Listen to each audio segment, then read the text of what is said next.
우리 늘 하듯이 하트. 하나님, 나의 심장으로 당신을 사랑합니다. 자, 옆에 보고요. 아이 컨택하고요. 예수 그리스도의 심장으로 당신을 축복합니다. 자, 반대편 보고요. 예수의 심장으로 당신을 축복합니다. 고맙습니다. 우리 이달의 말씀하겠습니다. 내가 너로 큰 민족을 이루고 내게 복을 주어 내 이름을 창대하게 하리니 너는 복이 될지라. 너를 축복하는 자에게는 내가 복을 내리고 너를 저주하는 자에게는 내가 저주하리니 땅의 모든 족속이 너로 말미암아 복을 얻을 것이니라 하신지라. 창세기 12장 2절에서 3절 말씀. 여호와 하나님, 나에게 복을 주어 내 이름을 창대하게 하옵소서. 내가 복이 되게 하옵소서. 우리 가족에게, 우리 교회에게, 우리 민족에게 내가 복이 되게 하옵소서. 나로 말미암아 땅의 모든 족속이 복을 얻게 하옵소서. 예수님의 이름으로 기도합니다. 아멘. 반드시 여러분의 선포도 될 줄 믿습니다. 오늘 빌립보서 2장 13절과 창세기 15장 3절에서 5절입니다. 제가 밑에 두 줄로 간단하게 설명했습니다. 빌립보서 2장 13절과 창세기 15장 3절에서 5절을 통해서 우리는 하나님이 우리에게 일하시는 방법을 깨달아 알 수 있습니다. 이 부분에 대하여 오늘 조금 더 깊이 살펴보려고 합니다. 하나님이 일하시는 방법이 있습니다. 우리 하나님은 전능하시니까 막 하시는 게 아니고요. 하나님이 일하시는 방법이 있습니다. 귀농하시는 분들 있잖아요. 귀농하시는 분들. 저는 귀농하시는 분들이 망한다는 이야기를 이해를 못했어요. 그냥 가서 씨 뿌리면 나는 줄 알았어요. 씨 뿌린다고 나는 게 아니더라고요. 괜히 농부가 아닌 거예요. 저는 바다 가서도 그냥 지렁이 이렇게 미끼로 해서 던지면 물고기가 오는 줄 알았어요. 그 바다에 물고기 없는 바다도 많답니다. 그러니까 어부가 괜히 어부가 아닌 거예요. 고기 잡는 법이 있고 그 다음에 농사하는 법이 있는 거죠. 하나님도 하나님이 일하시는 방법이 있습니다. 그 방법을 우리가 배우고 익히기 위해서 매주일마다 이렇게 와서 말씀을 듣고 아, 하나님이 이렇게 일하시는구나, 우리가 그러면 이렇게 해야 되는구나, 이걸 배우는 거죠. 그냥 착하게 살아라, 이렇게 말하는 것이 아니라 얘야, 나는 이렇게 일하니까 너가 이렇게 따라왔으면 좋겠다, 이렇게 말씀하시는 겁니다. 하나님이 일하시는 방법에 대한 이야기를 오늘 좀 하려고 합니다. 큰 1번에 제가 이렇게 썼습니다. 너희 안에 행하시는 이는 하나님이시니. 작은 1번에요. 하나님은 멀리 계시지 않고 우리 안에 계십니다. 이분이 성령 하나님이십니다. 성령 하나님 많이 들어봤지 않습니까? 제가 그 밑에요. 우리는 삼일체 하나님을 믿습니다. 삼일체는 천지창조를 믿는 것처럼 이해하는 것이 아니라 믿음으로 받아들이는 것입니다. 삼일체는 하나님은 한 분이시지만 성부 하나님, 성자 하나님, 성령 하나님 세 분으로 존재하시는 하나님의 속성에 대한 신학 용어입니다. 여러분과 제가 믿는 하나님은 삼일체 하나님입니다.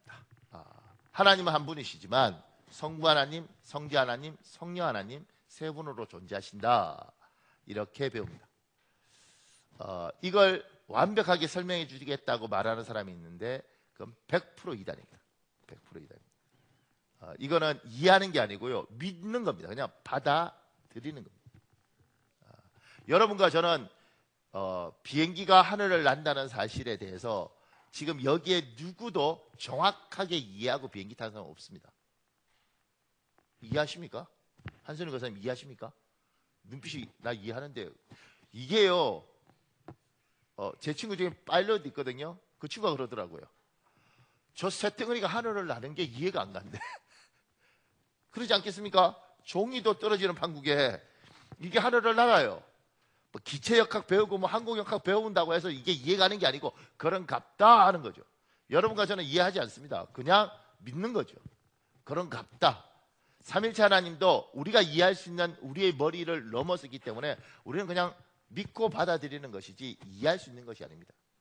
그러니까 제가 오늘 설교하면서 가장 놀랐던 건 뭐냐면 신학대학원 가면 한 학기 등록금이 뭐 한 400만 원 정도 되거든요. 뭐 과정에 따라 좀 다르지만 한 400만 원 주고 어떤 한 과목을 듣는데 그 중에 조직신학이라는 과목이 있고 그게 신론이 있습니다. 3일체를 배웁니다. 400만 원 주고 6개월 동안 총 6개월 아니라 한 4개월 동안 수업을 듣는데 수업 들으면서 결론이 뭐냐면 이거는 너희가 이해할 수 없다. 이게 결론이야. 그러니까 400만 원 주고 이해 못하는 걸 듣고 오는 거죠. 더 웃긴 건 400만 원 받고 죄송합니다. 자기도 이해 못한 걸 가르치는 거예요. 이런 말도 되지 않는 짓을 우리는 해요. 왜 하느냐면 하나님을 우리가 이해할 수 없는 부분이 많다는 걸 인정하고 받아들이는 거예요.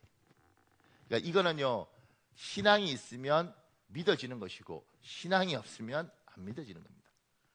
삼위일체가 믿어지는 복이 있길 예수님 이름으로 축복합니다. 그러니까 이해할 수 없음에도 불구하고 끊임없이 우리가 할 수 있는 최선을 다해서 설명을 하고 최선을 다해서 이해하려고 하는 것이죠. 근데 우리의 영역을 넘었습니다. 목사님, 그럼 언제 이해해요? 천국 가면 하나님이 설명하실 겁니다. 너무 궁금한 사람은 빨리 가시면 됩니다. 빨리 가시면. 저는 굉장히 궁금한데 조금 덜 궁금해요. 자, 그 다음에 그 밑에요. 구약성경에서 하나님은 대부분 성부 하나님을 이야기하고 성부 하나님은 하늘에 계셨습니다.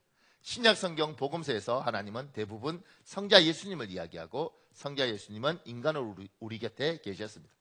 신약성경 사도행전에서 하나님은 대부분 성령 하나님을 이야기하고 성령 하나님은 우리 속에 계십니다. 우리가 구약에 보면 구약성경에 삼일체 하나님이 다 일을 하시지만 구약에는 주로 성부 하나님에 대한 이야기입니다. 그리고 그 성부 하나님은 하늘에 계십니다. 그래서 성전을 어디다 짓냐면 산 위에 짓습니다. 왜냐하면 하나님과 조금 더 가까워지기 위해서 그렇습니다. 어디서 예배를 하느냐면 산 위에서 예배합니다. 시온산에서 예배할지라 이렇게 이야기하죠. 그게 뭐냐면 하늘과 조금 더 가까운 게 산이기 때문에 그렇습니다. 하나님은 하늘에 계셨고 인간은 땅에 있었습니다. 근데 신약에 오면 이 성부 하나님께서 전능하신 하나님께서 이 하나님께서 인간 성자 예수로 우리 곁에 오셨습니다. 우리 곁에 계셨지 우리 안에 들어오시진 않으셨습니다. 옆에 계셨죠. 예수 그리스도로 계셨죠. 그리고 예수께서 떠나시면서 보혜사를 보내주시고 이 성령께서 우리 안에 들어와 계신 거예요. 하나님이 하늘에서 우리 옆으로 그리고 우리 안으로 점점 더 가까이 하시는 거죠. 하나님이 이야기하시는 거예요. 나는 너와 더 깊이 가까이 하고 싶다.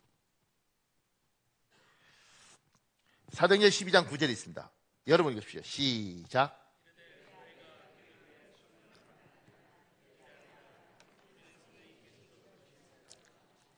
우리가 믿을 때 물어보는 겁니다. 너희가 믿을 때 성령을 받았느냐? 저 하늘의 하나님 그리고 옆에 있는 성자 예수 그리스도가 아니라 너 안에 성령 하나님을 네가 받고 성령과 함께 있느냐? 이 질문을 하는 거예요. 이 질문에 대답이 명확해야 됩니다. 믿을 때 성령을 받으셨습니까? 목사님, 제가 집사입니다. 그거 말고요. 믿을 때 성령 받으셨습니까? 목사님, 제가 성경 공부를 했습니다. 그거 말고요. 믿을 때 성령을 받으셨습니까? 목사님, 제가 교회에서 차량 봉사를 합니다. 그거 말고요. 믿을 때 성령을 받으셨습니까? 여기에 대해서 질문을 했을 때 답을 해야 됩니다. 예, 성령을 받았습니다. 그리고 그 성령은 제 안에 함께 하십니다. 이 고백을 해야 되는 거죠. 이 고백이 안 되면 신앙적으로 좀 깊이 고민해야 됩니다. 여러분 어떻습니까? 믿을 때 성령을 받았느냐? 요거 재밌어요. 뭐가 재밌느냐면 믿을 때 성령 받으셨습니까? 네, 이래요. 제가 톤을 조금 높이죠. 믿을 때 성령 받으셨어요? 예. 진짜요? 예. 이렇게 됩니다. 희한합니다. 희한합니다. 조금 더요. 어떻게 하면 성령 하나님을 받을 수 있습니까? 어떻게 하면 성령 하나님이 내 안에 계시게 할 수 있습니까? 성령을 구하셔야 합니다. 성령 받기를 사모하며 하나님께 기도하셔야 됩니다. 누가복음 11장 13절에 있습니다. 여러분 읽으십시오. 시작.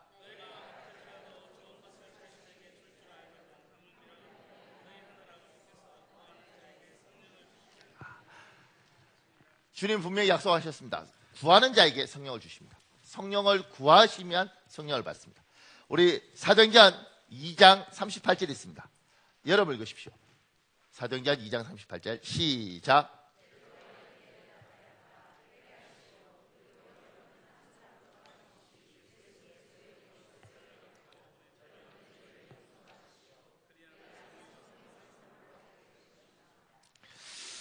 회개하고 그리고 예수 그리스도 이름으로 죄의 용서를 받고 그러면 하나님이 성령을 선물로 주신다는 겁니다.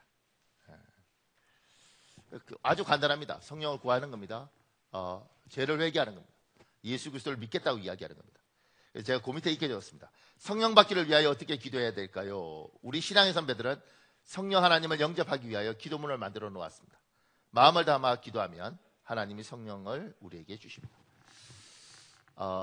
미국의 제일 큰 교회가 레이크우드 교회예요. 거기에 조엘 오스틴 목사님이 목회를 하는데 그분은 설교가 끝나면 한 30분 정도 설교해요. 설교가 끝나기 전에 아주 짧게 4가지 문장을 이야기합니다. 그게 이제 영접 기도문이에요. 제가 늘 모든 설교 마지막에 이걸 하더라고요. 우리나라도 옛날에 조용기 목사라는 분이 처음 교회를 시작할 때는 늘 그걸 했어요.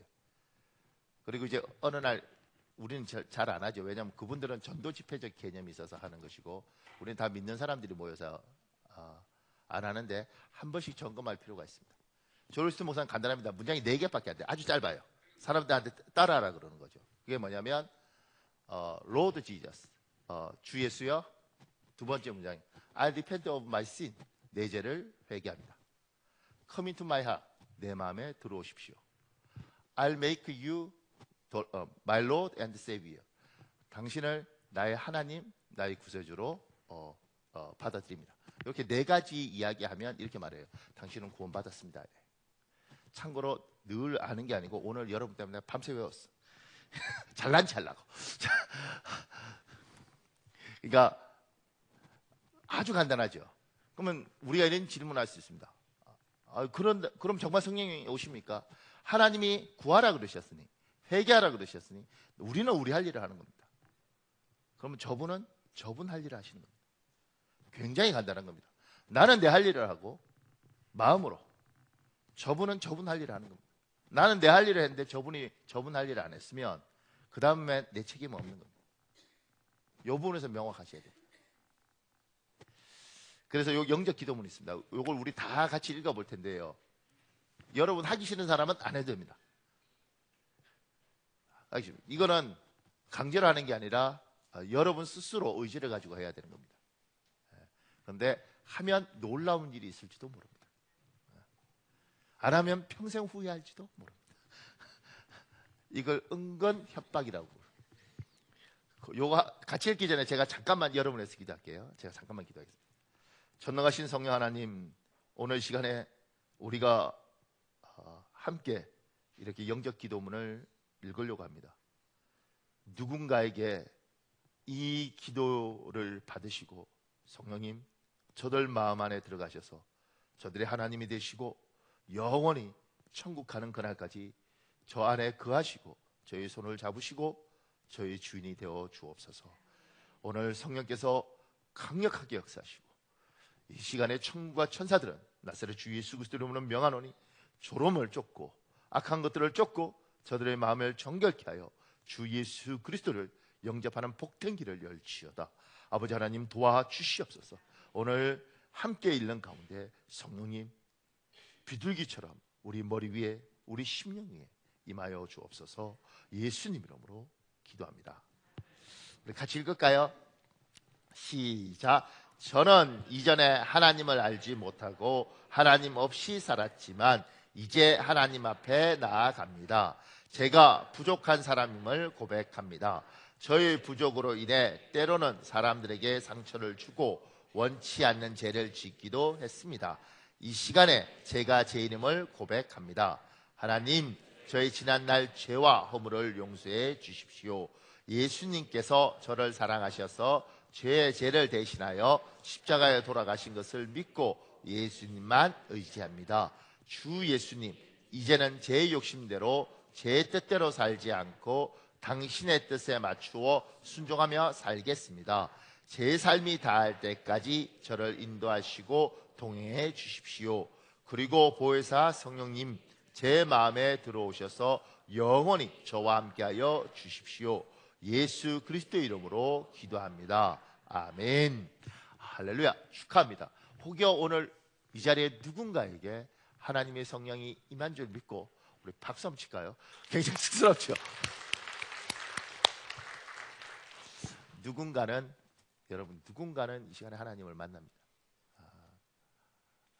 하나님이 일하심을 반드시 제가 나중에 듣게 되면 여러분한테 말씀드릴게요. 분명히 하나님 일하시는 게 있습니다. 조금 더요. 작은 이번에 성령 하나님 우리 안에 오시면 여러 가지 변화가 나에게 일어납니다. 여러 가지. 제가 두 가지만 적었어요. 하나님에 대하여 누군가와 이야기할 때 하나님을 대하는 우리의 태도에서 우리에게 감정적 변화가 일어납니다. 그 중에서 가장 확연히 느껴지는 변화는 눈물이 많아지는 것입니다.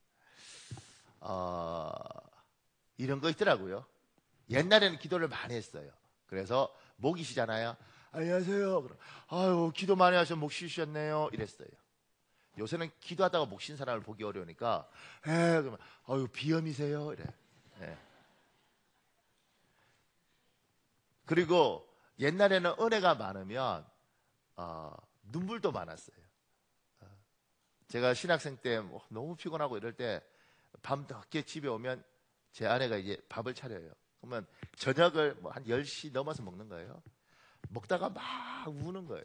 그러면 사람들이 생각할 때 또 제 아내도 처음에 생각할 때는 너무 힘들어서 밥 먹다가 우는구나.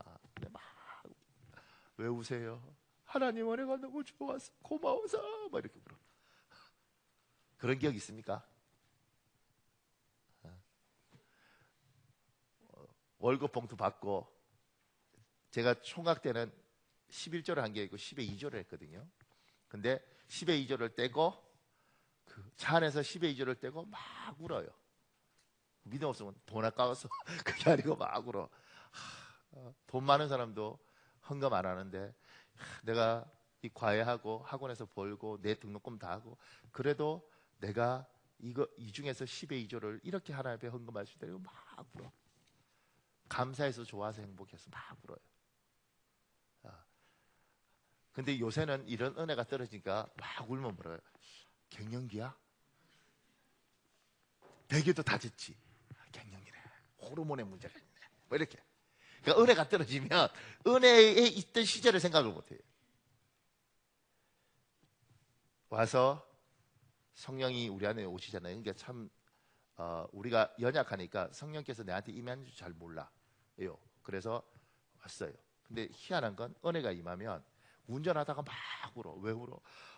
뭐 하나님 생각, 왜 몰라? 하나님 생각하면 자꾸 눈에 눈물이 나. 이래. 네. 지나가다 찬송 듣고 막 울어. 왜? 저 찬송가가 다 내 이야기 하는 것 같아. 그러니까 그 은혜가 있다고요. 은혜가. 그러니까 우리 교회에 제가 하나님 앞에 늘 부탁하고 하나님 우리 교회에 이 예배당에 예배할 때 이 은혜가 있었으면 좋겠습니다. 그리고 정말 하나님이 긍휼을 베풀어서 예배 시간마다 눈에 눈물을 쫙 주세요. 그래서 저렇게 뒤에 곽티슈가 저렇게 쫙 있고. 근데 울면서 생각을 하나님이 나를 위로하시구나. 내 수고하고 무거운 짐을 져주시는구나. 이게 아니고 이 은혜에 대한 훈련들이 안 돼 있으니까 울면 사람들이 나 슬퍼서 운다 그러지? 왜 자꾸 울지? 아이 짜증나 뭐 이렇게 돼서 처음에 울 때는요. 처음에 정신없이 우는데 울자마자 그냥 총알같이 도망가는 사람도 있습니다. 왜냐하면 창피해서. 그리고 자꾸 울다가 교회 오면 너무 좋은데 눈물이 나서 이 교회 못 다닐 것 같아요. 왜냐하면 사람들이 나보고 아이고 날마다 남편이 때리는가 보다. 그러니까 울지 뭐 이럴까 봐. 울지도 못해 막. 근데 하나님의 은혜가 깊이 임하잖아요. 그러면 참 설교 듣고 기도하면 그렇게 눈에 눈물이 나요. 살아있으면 웃기도 잘 웃고 울기도 잘 웁니다. 지금 우리 여기 밑에 가면 주일학교 유치부 애들 예배하잖아요. 7살 이하, 5살, 4살짜리 애들을 살아있어요. 그래서 쟤들 웃기도 잘 웃고 울기도 잘 울어. 여러분은 대부분 우리는 병들어 있죠. 웃으면 안 돼. 웃으면 뭘 하겠지? 울지도 못해. 울면 뭘 하겠지? 말이고. 그거 안 느껴요? 그래서 드라마 보면 재밌습니다. 이제 이렇게 나이 들면 남자들 드라마 보고 많이 운다 그러는데 이제 인생에 대해서 알게 되는 거잖아요. 젊었을 때는 슬픈 게 슬픈 건지 모르니까 못 우는 것이고 나이가 들면 슬픈 게 슬픈 건지 아니까 눈물이 나요. 근데 울면 안 되잖아. 왜냐? 옆에 아내가 있는데 그러지 마셔요. 슬픈 거 보고 우는 게 건강한 것이고 기쁜 거 보고 웃는 게 건강한 것입니다. 제가 보면 청년들 중에 병든 애들은 개그 콘서트가 재미없을 수도 있지만 개그 콘서트 보고 막 사람 붙잖아. 너 저기 재밌니?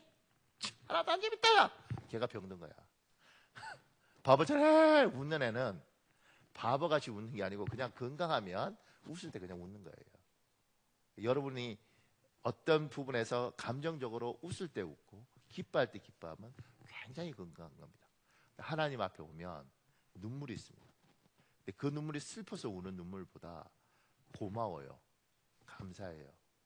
나 같은 거 불러주셔서 고맙고 나 같은 거 만져주셔서 고맙고 내가 뭐라고 여기 와서 예배하는가, 내가 뭐라고 그래도 나한테 누가 아버지라 그러고 내가 내 아들한테 얼마 안 되는 아이스크림이지만 사줄 수 있는 내가 돈을 가지고 있는가, 주님 고맙습니다 이렇게 웁니다.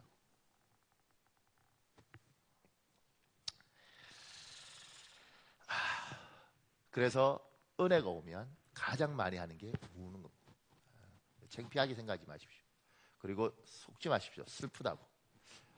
하나님 안에 오니까 자유하구나. 그래서 눈에 눈물이 나는구나. 조금 더요. 그 밑에요. 우리 마음에 하고 싶은 일들이 생기기 시작합니다.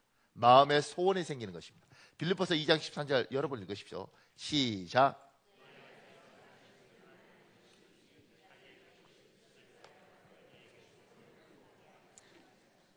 하나님이 소원을 주시는 겁니다. 하나님이.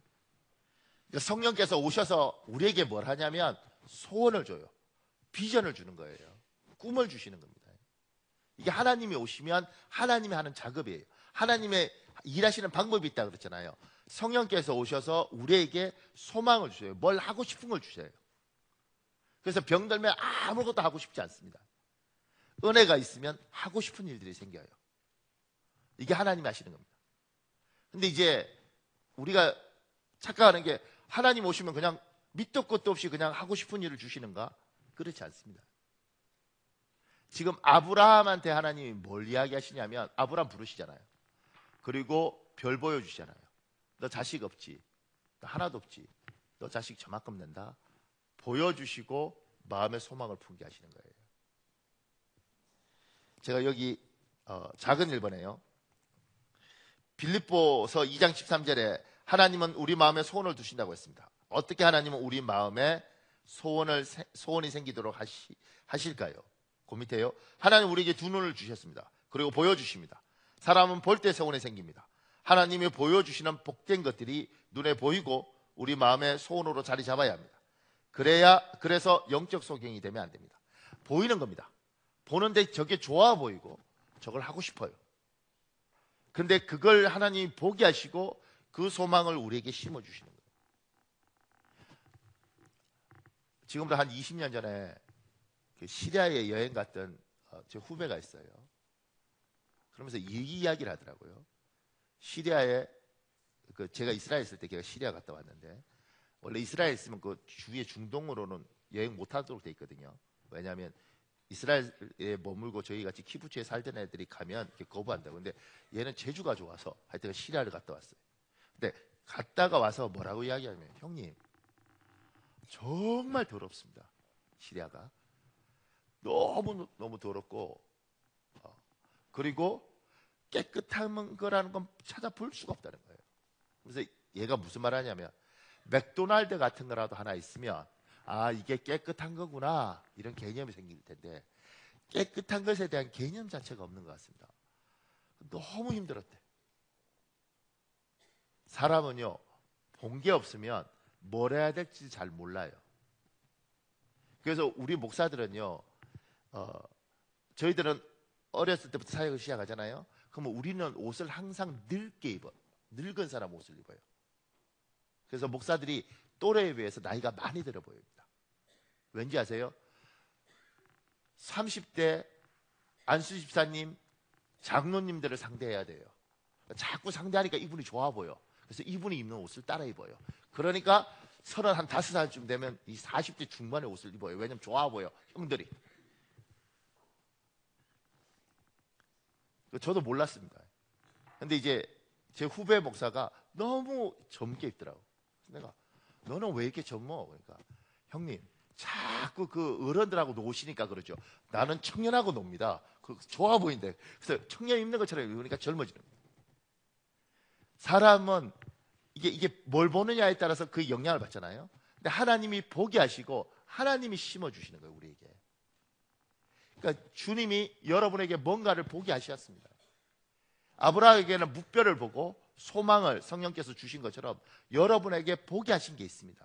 그걸 찾아내야 되는 거예요. 뭘 보게 하시고 여기에 심는 거예요.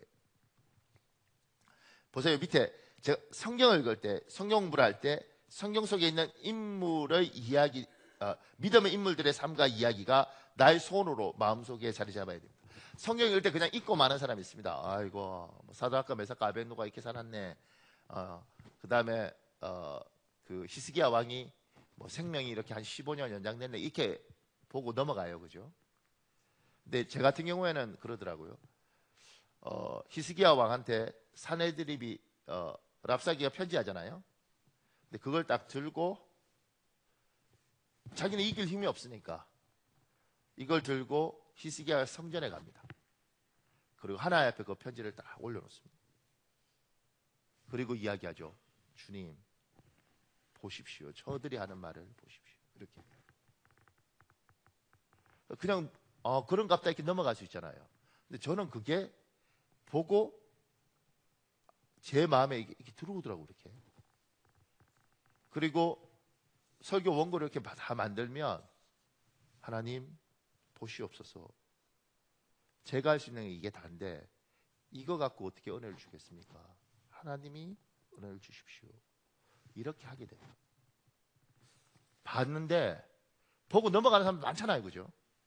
봤는데 저는 이게 하나님이 보여주시는 눈을 열어서 보고 들어오고 들어와서 이게 자라서 어느 순간인가 그렇게 하더라고요.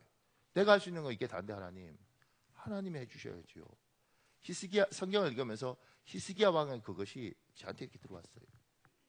그러니까 많은 사람들이 성경을 읽고 그냥 쭉 읽고 넘어가는 거죠. 아, 그런갑다, 그랬네, 저렇구나, 이렇게 읽고 넘어가는 사람이 있고, 누군가는 이게 들어와서 여기서 자라는 거죠. 저는 하나님이 일하시는 방식이 이거라고 생각합니다. 그래서 여러분이 성경을 읽을 때 성경의 어떤 인물이, 그의 행동이 들어오느냐는 거예요.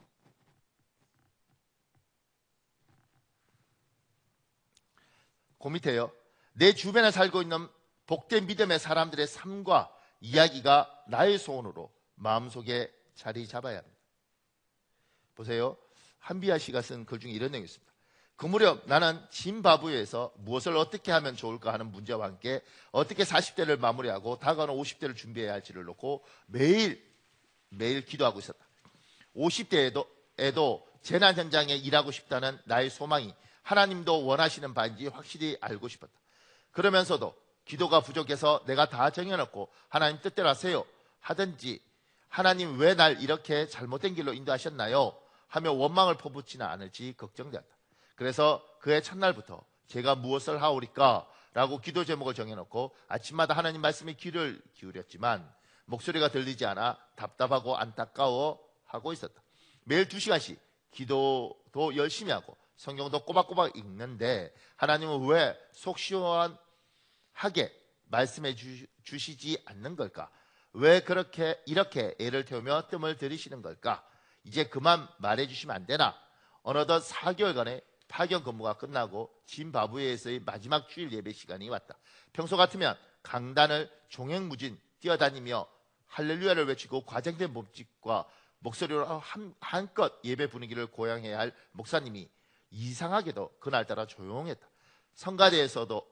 성가대에게도 율동을 자제하고 잔잔한 곡만 부르라고 부탁하면서 오늘은 기도를 좀 해야겠습니다 하는 것이었다.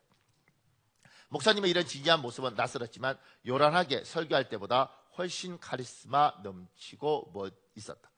그러고는 예배 3시간 내내 세계 평화를 위해, 아프리카의 가뭄 해결을 위해, 짐바브웨 위정자들을 위해, 도저히 용서할 수 없는 사람들을 위해, 결혼 생활이니 경제 문제로 어려움을 겪고 있는 이들을 위해 등등 한 제목당 10분 정도씩 조용히 기도하는 시간을 가졌다. 기도도 큰 소리 내지 말고 혼자 속으로 하라는 주문이었다.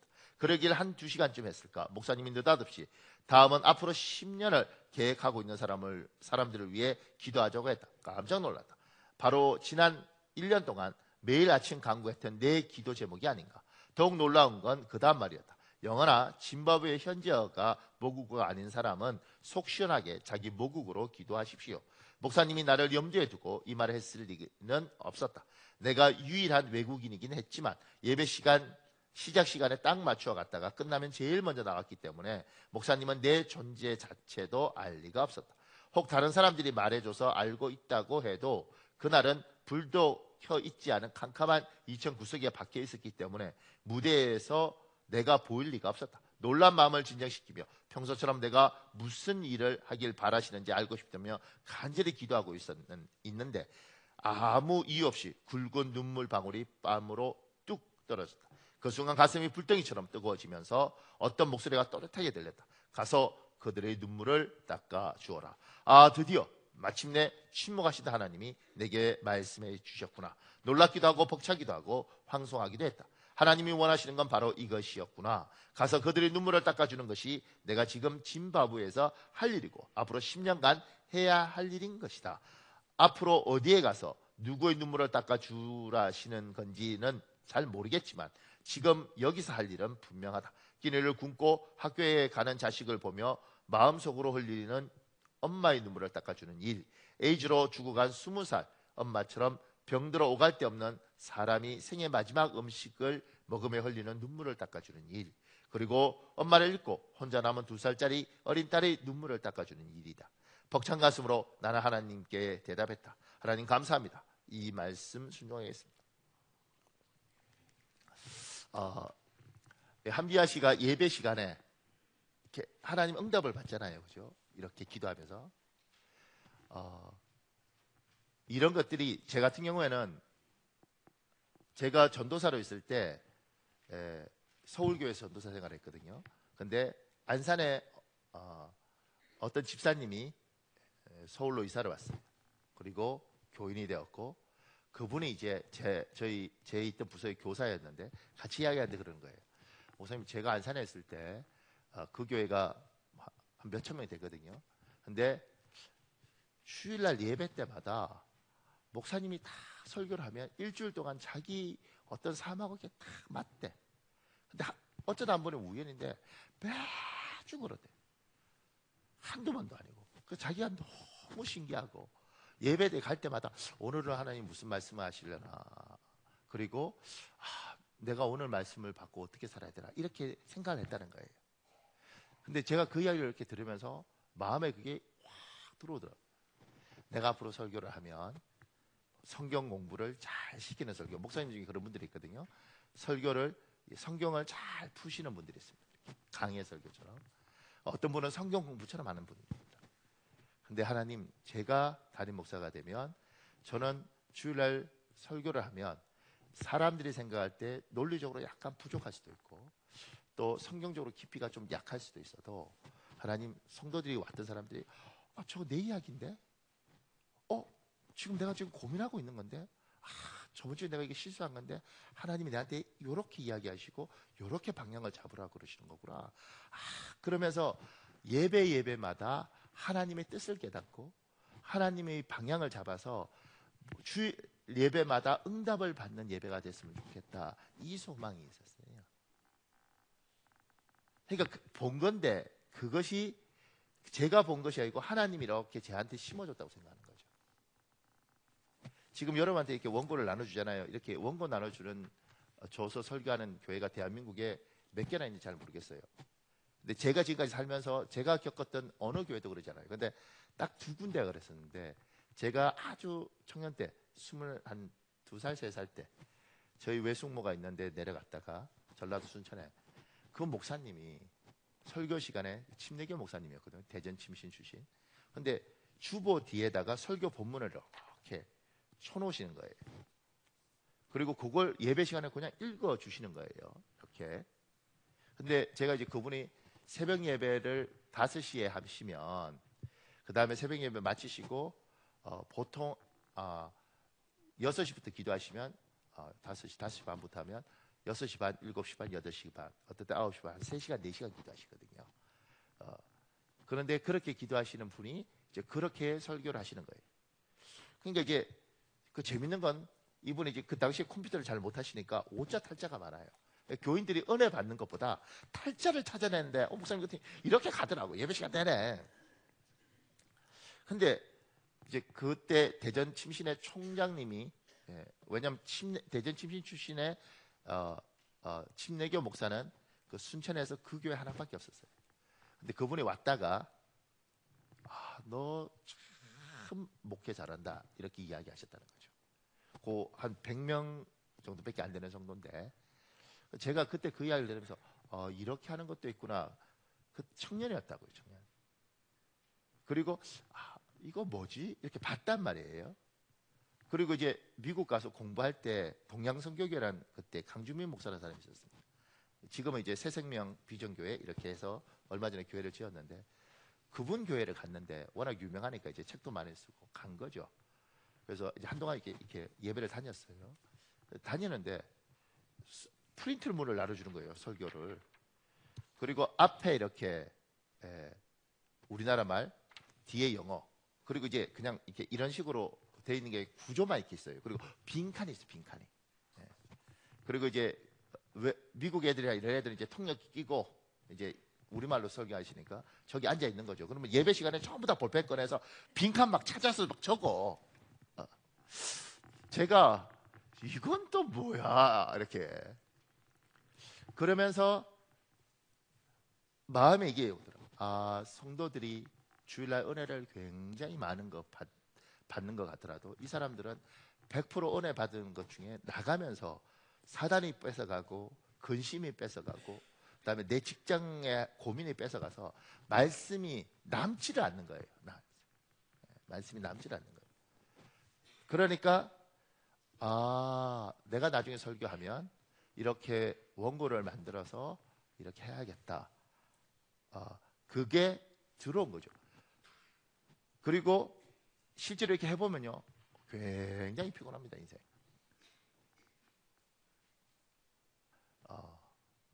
왜 피곤하죠? 해보시면 압니다. 굉장히 피곤합니다. 그리고 에너지 소비도 너무 많고. 근데 요새 제가 하나님 앞에 하나님 고맙습니다. 이렇게 설교하는 것들이 저를 살렸군요. 이런 생각을 해요. 그리고 우리 성도들 중에 어떤 사람은 요 설교 본문을 이렇게 딱 접어서 일주일 내내 이 주머니에 꽂고 다닙니다. 그리고 꺼내서 본대요, 이렇게. 그 말씀대로 살지는 않는 것 같은데, 내 느낌에. 근데 하여튼간 늘 꺼내보네. 그러니까 여러분에게 이 말씀이 들어가서 그거 붙잡고 사는 거잖아요, 우리는. 그냥 듣고 아우 좋네, 그건 그거고 이렇게 사는 게 아니고. 그러니까 왜 설교를 이렇게 하는가? 저는 이렇게 믿는 거죠. 하나님이 보여주셨고 누구는 보고 그냥 다 지나갔는데 저는 하나님이 보여주셨다고 믿고 그것이 어느 날 자라고 들어왔고 자라서 어떤 열매를 이렇게, 그리고 이게 맞다는 게 아니고 앞으로 어떻게 갈지는 잘 모르죠. 근데 분명한 건 하나님께서 우리에게 보여주시면 누군가는 보고 누군가는 마음에 품고 누군가는 그걸 가지고 때로는 하나님 성경에 올려놓고 기도하기도 하고 누군가는 저걸 보고 내가 잘하게 하는데 어떤 사람은 하나님이 보여줘도 영적인 소경이 되고 장님이 되면 안 보이는 거예요. 성령이 오시면 보여준다고 자꾸. 그리고 이게 보여요. 아, 저렇게 하는 거구나. 이렇게. 저희 사모는 주일날 이렇게 있으면 이렇게 먼지 이렇게 하는 거 있잖아요. 그거 갖고 여기 다 이렇게 해요. 어떨 때 이렇게 서 있으면 꿇어 앉아서 막 이렇게 해요. 그럼 제가 마음에 어떤 생각이 드냐면, 우리 장모가 천국 먼저 가서 그렇지, 장인하고 장인 장모가 이렇게 보면 흐뭇하게 보겠어요? 아니면 아유, 우리 딸 정말 종도 아니고 뭐 이렇게 보겠어요? 제가 물었죠. 당신은 왜 맨날 뭐 옷 이렇게 하느냐? 아가씨 때 성가대에 서 있는 남자 집사님을 봤는데 옷을 참 묻어 있고 막 이랬는가 봐요. 근데 그런 모습들을 보면서 내 남편은 저러면 안 되겠다. 이게 들어온 거예요, 마음에. 그때 나 안 사귀었는데 딴 놈 사귀었나? 하여튼 모르겠는데 근데 들어온 거예요. 근데 누구는 뭐요? 안 보이는 거지. 남편이 김치 국물이 넥타이에 묻어있든 말든 관심 없어. 보이지도 않아. 그러니까 안 하는 거예요. 나빠서 안 하는 게 아니고 안 보이고, 안 보이니까 여기 들어온 것도 없고 할 생각도 없어. 그런데 누구 눈에는 들어오고 이게 심기고 이게 잘하고 어느 날 내가 하는 거예요. 그러니까 여러분, 하나님이 일하는 방식은 야, 남편 챙겨 손모가지 확 부러뜨려 버릴 거야 이렇게 하지 않는다고. 그건 기계잖아, 기계. 하나님은 우리에게 자율권을 주시고 내가 나에게 눌러서 그게 좋아 보이는 거예요. 좋아 보이니까 그렇게 하는 거예요, 힘들어도. 근데 안 보여, 그게. 그러면 그렇게 안 사는 거예요. 성령께서 여러분에게 오셔서 보여준 게 있다고. 누군 기도하는 모습을 보면서 나는 저렇게 기도했으면 좋겠다. 야, 나는 저렇게 아버지가 됐으면 좋겠다. 나는 저런 어머니가 됐으면 좋겠다. 나는 직장에서 저렇게 했으면 좋겠다. 나는 교회 장로가 되면 저랬으면 좋겠다. 이게 보인다고. 하나님 보여주세요. 눈을 열면 보이면 이게 들어와서 살아야 된다고. 하나님이 여러분에게 성령 주셨잖아요. 보여주셨다고. 뭘 받는지 생각해 보십시오. 그리고 하나님이 뭘 계속해서 보여주는지 생각해 보십시오. 그러면 그대로 살면 됩니다. 소망을 주셨기 때문에. 근데 우리는 눈을 감아버리죠. 그리고 우리한테 생각이 너무 많아요. 조금 더요. 보세요. 제가 그 밑에 이렇게 적었습니다. 잊지 마십시오. 사탄도 우리에게 포기합니다. 잘못된 소원이 우리 마음에 자리 잡지 않도록 마음 문을 잘 단속해야 됩니다. 사탄은 이게 하나님의 것을 모방하는 걸 참 좋아한다고요. 똑같이 해요. 사단도 여러분에게 보여줍니다. 그리고 그게 좋아 보여요. 그러면 그쪽으로 가는 겁니다. 지금 초등부 내려가 보면 3학년짜리들도 화장하고 다녀요. 초등학교 3학년짜리가.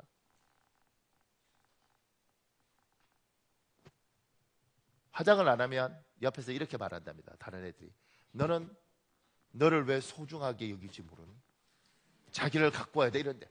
아니, 10살짜리가 뭘 자기를 갖고, 걔들 그냥 냅둬도 예뻐. 그런데 그렇게 이야기하고, 그게 왜 그러냐면 TV와 이런 데서 다 그러잖아요. 그리고 저 아이들이 중학생 되고 고등학생 되면 정말 너무너무 짧은 거 있고 민망할 정도로. 왜냐하면 눈에 그게 들어오고 그게 좋아 보여요. 그리고 그러고 싶어. 이 세상이 그렇게 지금 가는 거잖아요. 우리는 결혼을 소중히 여기고, 피치 못할 사정으로 사별이든 뭐든 이렇게 갈랐다 할지라도 어쨌든 결혼 생활을 어떻게든 지키려고 노력하고, 다시 결혼하면 그 결혼을 소중히 여기고, 우리는 다른 쪽을 보지 않는 것이 우리의 가치관이에요. 성경이 그렇게 가르치고, 또 그게 좋아 보여야 돼요. 한 여자하고 평생 사는 것들이 좋아 보여야 돼요. 이게 하나님 우리에게 보여주는 거예요. 성경은 그렇게 이야기하고 있고. 야곱 보세요. 마누라 내 때리고 얼마나 믿기도 힘들다고. 그러니까 한 여자와 이삭 같은 경우는 한 사람 리브하고 살잖아요. 그러니까 그것이 좋아 보이고 그것이 귀해 보여야 되는 거예요. 그런데 지금 세상은 한 사람하고 사는 것이 아니고 다양한 여자, 다양한 남자하고 사는 것, 이것이 좋아 보이는 세상으로 갔어요. 그리고 우리 사탄이 이걸 보여주고 우리 아이들의 마음에 이게 심겼어. 그리고 그렇게 살아. 그 이대원 목사라고 아주 뛰어난 그 학자가 있는데, 그 친구가 미국에서 PhD 받고 와서 저하고 밥 먹은 적 있거든요. 밥 먹으면서 막 한국 사회가 너무 문란하다고 막 그러면서 막 이렇게 타락할 줄 몰랐다고, 자기 유학 갈 때까지 이런 세상이 아닌데 너무 타락했다고 막 그러더라고. 그러면서 이제 어디 자기 이야기 막 하더라고요. 어디 보니까 뭐 고기 구워 먹고 이게 다 부부가 아니고 뭐 남남이고 뭐 그 이야기 들으면서 낮에 유원지 가서 막 고기 구워 먹고 이럴 때 뭐 하여튼간 이게 다 이렇게 불륜이라는 거예요. 그래서 우리 부부는 항상 어디 가면 집사람이 고기를 구워요. 불륜이 아닌 걸 보여주기 위해서. 내가 안 구워. 남자가 구우면 불륜이래. 내가 구워주고 싶은데 우리가 불륜이라고 보일 수 없잖아. 그래서 우리 집사람이 항상 그게 좋아 보이는 것. 한 여자와 한 남자가 결혼해서 어떻게든 같이 의지하고 평생을 늙어가고, 그리고 나이 들어서 젊었을 때 참아줘서 참 고마웠다. 이게 귀하게 보여야지 복이 되는데 지금 이게 귀하게 안 보이는 거잖아요. 제가 들었던 말, 아유 그래도 한 남자하고 한 20년 살았으면 바꿔줘야 된대. 인생에 한 3번 바꾸면 천국 갈 수 있대. 그걸 인생 이만큼 산 사람 알잖아요. 바꿔봐도 별거 없고 그 다음에 그게 얼마나 힘든 일인지. 근데 청년들은 그 말이 들려 귀에 쏙쏙 들어와. 악한 것이 심어놓은 것들, 그것이 좋아 보는 것, 그게 불행인 거예요. 하나님이 여러분에게 뭘 심어주셨는가 보여주십니다. 그리고 그걸 하나님이 주신 걸 잘 자라게 해야 되는 거죠. 제가 밑에 좀 더 할 말들이 많은데요. 그 밑에 작은 2번에 이렇게 적었습니다. 하나님은 나의 마음속에 내 삶의 단계마다 구체적 소원을 심어주셨습니다. 그 밑에요. 나는 아버지로서, 어머니로서 어떤 그림을 가지고 있습니까? 내 아이가 5살, 15살, 25살, 그리고 45살 때 나는 자식과의 관계에서 어떤 그림을 마음속에 가지고 있습니까? 제가 이걸 왜 적었냐면 여러분들에게 하나님 보여주시고 있는 거예요. 뭘 보여주시고 있냐면 5살 때 좋은 아버지하고 30살 때 좋은 아버지하고 달라요. 5살짜리 아들은 놀아주는 아버지가 좋아. 그런데 30살짜리 아버지는 인생의 방향을 제대로 산 아버지가 좋아요. 그리고 40살에 내가 40살 되면 내 아버지는 한 70이 넘잖아요. 그 70이 넘은 아버지는 부끄럽지 않게 산 아버지가 좋아요. 자식의 입장에서. 그러면 여러분의 아버지로서 어머니로서 5살 때 내 아들과의 그림이 있고 30살 때 내 아들과의 그림이 있고 내 아들이 50이 넘었을 때의 그림이 있다고. 이게 전혀 없는 사람도 있어요. 그냥 근데 하나님이 보여주시는 거죠. 제 같은 경우에는 제가 그럴 줄 모르겠지만 제가 70이 되고 우리 요리가 40이 되면 등산을 가는 꿈을 꿔봐요. 나 등산 진짜 싫어. 등산 싫어. 왜 그 힘들게 그렇게 해? 그럼에도 불구하고 꿈을 꾸보는 거지. 그런 그림을 그려. 산에 가서 40살 아들하고 70살 아버지하고 둘이 산에 가서, 얘도 이제 인생 살 만큼 제법 살았잖아요. 거기서 길게 말하지 않더라도 제가 우리 요일이한테 요일아, 인생 사는 거 참 쉽지 않다. 그리고 요새 대한민국이 참 많이 힘들다. 아주 짧게 이렇게 이야기해도 40살이나 됐으니까 아버지 그 말씀 참 이해합니다. 그냥 이러면서 저녁 노을로 이렇게 쫙 져가는 거 보면 그냥 그런 꿈을 꿔봤어요. 그러니까 어느 날 이게 제 마음에 있더라고요. 나이가 들면 아들과 그렇게 대화할 수 있었으면 참 좋겠다. 아들 등산 가자. 아버지 미쳤어요? 이런 거 말고. 근데 이제 여러분 마음속에 5살짜리 애의 부모로서의 부자 간의 관계, 뭐 모녀 간의 관계, 이런 것들에 대해서 본 게 있느냐는 거지. 하나님 보여줘요. 그잖아요. 하나님 보여주십니다. 부부 사이도 20몇 살 때 이 부부와 그리고 50대 부부와 70대 부부가 다를 거 아니겠습니까? 오늘 아침에 저희 집사람하고 제 방에 우리 결혼 사진 있어요.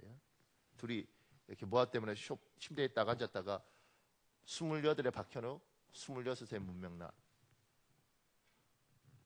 그때 우리 철없이 결혼할 때 그때의 모습을 지금 벌써 몇 년이에요?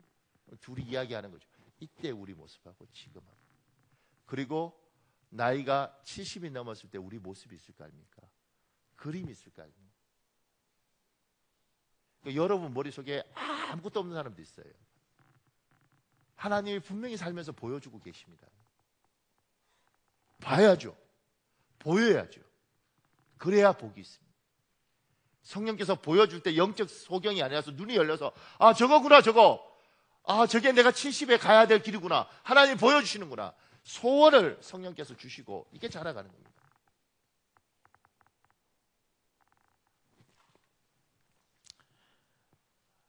제가 그 밑에요. 예화는 나중에 읽어보십시오. 그 밑에 이렇게 되었습니다. 나는 아버지로서 어머니로서 나의 마지막 인종에 대한 그림을 가지고 있는가? 내가 세상 떠난 1년, 2년, 3년 후 나의 길에 우리 가족의 모습을 그려본 적이 있는가? 세상 사람들은 제사 지냅니다. 우리는 제사 안 지내죠. 우리는 추도 예배합니다. 추도 예배하면서 가족이 먼저 세상 떠난 아버지, 먼저 세상 떠난 어머니, 심지어 할머니, 할아버지에 대한 이야기를 합니다. 혹시 그런 거 본 적 있습니까? 전 추도 예배 드리잖아요. 추도 예배 드리러 또 성도들이 부르면 우린 가잖아요. 제가 못 가면 우리 부모님들을 갑니다. 그러니까 여러분 필요하면 요청하시면 됩니다. 그러면 가서 추도 예배 드려봅니다. 그러면 드리면서 생각하게 됩니다. 하나님 보여주시는 거죠. 아, 나도 세상 떠나면 우리 아들들이 추도 예배를 드리겠구나. 그때 뭐라고 이야기할까? 겁 안 나십니까? 애들이 모여서 추도 예배 드리면서 아유 우리 아버지 진짜 아유 참네 교회에서 정말 그렇게 착한 자하고 집에 와서 뒤집을 때 어우 우리 아버지 진짜 이런 거 생각 안 해보셨습니까? 아버지는 천국 가서 하나님하고 즐겁게 있겠지. 즐겁게 있겠냐? 거기는 술도 없는데? 뭐 이런 이야기 안 하겠어요? 가족이 모여서 내 이야기를 뭐라고 할 것인가? 아버지가 조금만 더 살아 계셨더라면 그 힘든데도 우리 먹여 살리겠다고 그리고 새벽에 하나님 내 아들 축복해 주십시오. 참 우리 아버지가 그렇게 기도했는데 그렇게 추억이 있는 집은요 그 이야기를 아이들이 들어요. 그리고 이 아이들이 그렇게 생각하는 거예요. 아, 우리 할아버지 참 좋은 사람이었겠다. 우리 참 행복한 집안에서 태어났구나. 우리 참 귀한 집이구나. 이 그림이 저는 추도 예배 드리다 보니까 자연히 보이더라고요. 겁나더라고요. 제가 세상 떠났는데 제 추도 예배 할 때 제 손주가 할아버지 목사님이었잖아요. 할아버지 어떠셨어요? 기도도 많이 하시고 뭐 그러셨다는데 우리 둘째 아들이 야야야 그거 다 뻥이야 뻥. 하여튼간 목사들은 앞하고 뒤하고 달라요. 이러면 나 미칠 거야. 그잖아.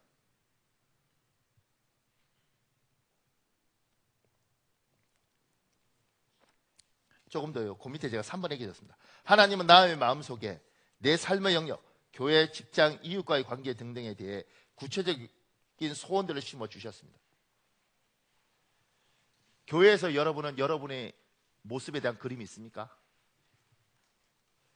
형제와 일가 친척들 관계 속에서 여러분은 여러분의 모습이 어떤 게 있습니까? 저는 제 모교회가 참 고맙습니다. 참 고맙습니다. 제가 그 교회 자란 게 참 축복이고, 옛날에요, 지금도 안 있는 건, 이제 그때는 교인이 한 주일날 한 400, 500 이렇게 출석할 때였어요.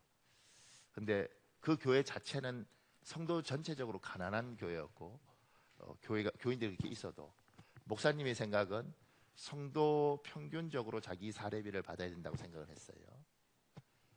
그러니까 이제 목사님이 경제적으로 담임 목사지만 어려운 거죠. 다른 목사들보다 훨씬. 근데 우리 부교육자에 대한 애정이 남들하고 좀 달랐어요.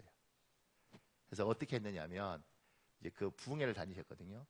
이제 부흥회 갔다가, 옛날에 부흥회 가면 목사님한테 와이셔츠 이런 것들을 새로 다 매일 새로 갈아입도록 이렇게 챙겨서 여종들과 준비를 해줬어요. 그 목사님이 이제 그걸 치수를 불러서 매일 아침마다 부흥회 하는 동안 이제 새 와이셔츠 이런 거 주니까 그걸 안 풀고 그대로 놓고 자기는 자기 가져가 와이셔츠 다 입은 거예요.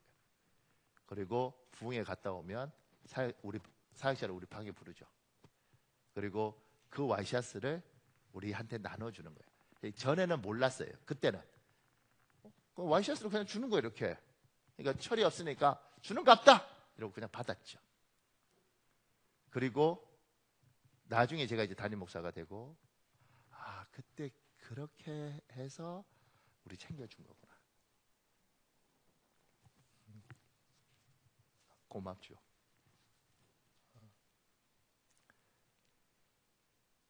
그러니까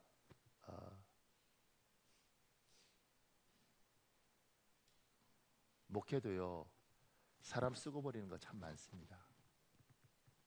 목사들, 부교육자도 쓰고 버리는 거 참 많습니다.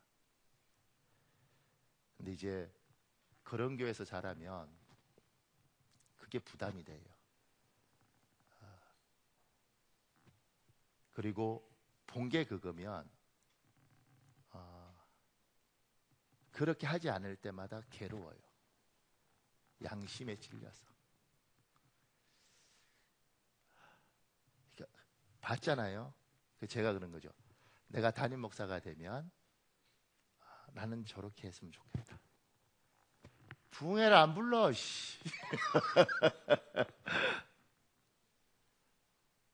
그래서 이제 우리 부교육자들 안아주고, 때로는 엉덩이도 두드려주고, 우리는 그런 걸 꿈꿨고 그렇게 오려고 참 노력했죠. 그런다고 다 되는 건 아닌 것 같아요. 근데 하여튼간 제 딸은 최선을 다해서 그렇게 이렇게 챙기고, 그런 것들을 보고, 저는 이렇게 봤어요. 그러니까 안수 집사님들은 장로님들을 봐야 되는 거예요. 장로님들을. 그리고 보여야 돼요. 지금 우리 같으면 이상희 장로님이 그 주차 봉사하잖아요. 이게 강대상에서 사람 칭찬하는 건 나는 아주 잘못됐다고 생각을 해요. 왜냐하면 그게 좀 안 좋더라고, 하나님 앞에서. 근데 이거는 이건 여러분 이해해 주시면, 그러면 저는 장로님이 주차 봉사하는 게 참 좋습니다. 장로로서 목사님 제가 장로인데 이럴 수 있잖아요. 네, 장로기 때문에 가장 낮은 자리에 가 있고, 가장 낮은 자리에 가 있는 걸 안수집사들이 보면서 장로는 험한 일을 하는 거구나. 서리집사들이 안수집사들을 보면서 안수집사들은 힘든 일을 하는구나. 이게 와서 이렇게 있어야 된다고. 왜냐하면 어른은 어려운 걸 하는 거예요. 그래야 존경을 받지. 우리나라 어른들은 뭐냐면 뒷짐지고 이렇게 하는 거예요. 김지사 이거 이렇게 장로님. 그렇게 우리 유교는 우리 기독교 안에 들어왔어요. 그래서 장로님이 어른이 될 뿐만 아니라 권위를 가지고 힘을 가진 사람이 된 거죠. 기독교는 낮아지는 거거든요. 그래서 어른이 섬기는 거라. 그걸 어른 될 사람이 보면서 저렇게 사는 거예요. 근데 이게 안 보이면 마음이 아픈 겁니다. 그러니까 복이 될 사람들은 보여야 되는 거죠. 저렇게 하는 거구나. 저렇게 고생하는 거구나.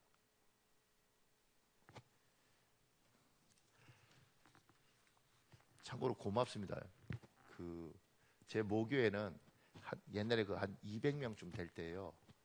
성도들 중에 이렇게 예배 시간에 시계를 보는 사람이 있어요. 설교가 길면. 근데 그 목사님 그러더라고. 아니 저놈의 집사는 저건 시계를 맨날 이렇게 보냐? 이렇게 안 보고 이렇게 보냐? 제가 여러분한테 고마운 건 이렇게 안 봐서 지금 머릿속으로 이제 기도할 때가 된 것 같은데. 하나만 더요. 제가 밑에요. 3. 그에게 이르시되 이와 같으니라. 여러분에게 하나님 보여주셨잖아요. 그러면 반드시 제가 밑에요. 하나님 보여주신 소원들을 머릿속에 모습으로 그리면서 기도하십시오. 이효진 씨가 쓴 글 중에 이게 있습니다. 저는 최근에 사무실 확장 이전의 문제를 놓고 기도하게 되었습니다. 주변 환경을 바라보며 불경기에 부도가 나거나 사무실을 축소하거나 폐업하는 경우가 많습니다. 저도 처음에는 환경을 바라보고는 사무실이 좁더라도 참고 일해야지라고 생각했습니다. 그러나 일이 많아지면서 좁아서 일을 할 수 없는 지경에 이르렀습니다. 저도 하나님께 기도했습니다. 하나님, 기도할 수 있는 사무실을 주세요. 일을 예배처럼 할 수 있는 장소를 주세요. 저는 믿음으로 이미 그 장소에서 일하는 모습, 기도실에서 기도하는 모습을 머릿속에 그리면서 기도했습니다. 그리고 미리 감사를 드렸습니다. 특별히 저는 아래 말씀을 대입하여 기도했습니다. 기록된 바 하나님이 자기를 사랑하는 자를 위하여 예비하신 모든 것은 눈에 보지 못하고 귀로 듣지 못하고 사람의 마음으로 생각하지도 못하였다함과 같으니라. 그리고 한 달 후 3배나 넓은 곳으로 이사할 수 있었고 그곳은 제가 머릿속으로 꿈꾸던 사무실이었습니다. 천장이 높아서 다락방을 만들고 난간과 제단을 설치하여 기도할 수 있는 장소를 만들었습니다. 기도실은 마가 다락방에 비유하여 예인 다락방으로 이름 지었습니다. 그리고 그 밑에 기도 이야기들은 그걸 구체적으로 누구는 그림 그리면서 기도하고 누군가는 아침 저녁으로 머릿속으로 생각하면서 기도했습니다. 하나님이 여러분에게 보여주신 것이 있습니다. 분명히 눈을 열어서 보여주셨습니다. 그러면 그걸 그림 그리면서 머릿속으로 그림 그리듯이 그 장면을 생각하면서 하나님 반드시 하나님이 보여주신 이대로 되어지길 소망합니다. 그리고 그것이 이루어질 때까지 아침 저녁으로 기도하는 겁니다. 사랑하는 여러분, 시간이 얼마 없는데 우리 한 5분만 기도할까요? 주여 한번 간절히 부르시고요. 하나님, 주님이 나에게 보여주신 것이 있습니다.